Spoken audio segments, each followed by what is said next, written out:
Maranatha, the Lord is Coming, a devotional by Ellen G. White.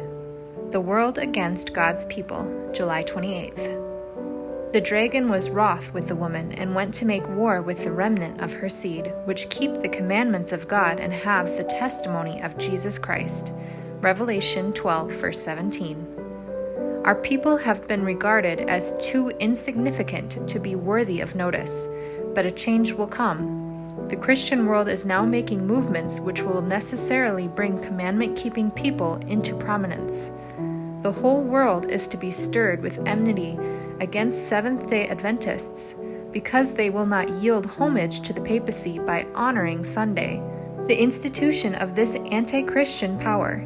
It is the purpose of Satan to cause them to be blotted from the earth in order that his supremacy of the world may not be disputed. Every position of truth taken by our people will bear the criticism of the greatest minds.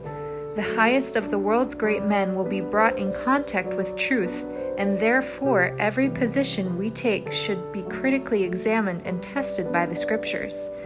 Now we seem to be unnoticed, but this will not always be. Movements are at work to bring us to the front, and if our theories of truth can be picked to pieces by historians or the world's greatest men, it will be done. We must individually know for ourselves what is truth and be prepared to give a reason of the truth that we have with meekness and fear, not in a proud boasting self-sufficiency, but with the Spirit of Christ. We are nearing the time when we shall stand individually alone to answer for our belief. We shall be attacked on every point. We shall be tried to the utmost.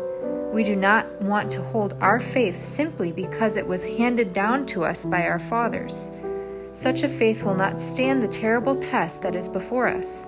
We want to know why we are Seventh-day Adventists, what real reason we have for coming out from the world as a separate and distinct people. The powers of darkness will open their batteries upon us, and all who are indifferent and careless, who have set their affections on their earthly treasure, and who have not cared to understand God's dealings with his people, will be ready victims. No power but a knowledge of the truth as it is in Jesus will ever make us steadfast.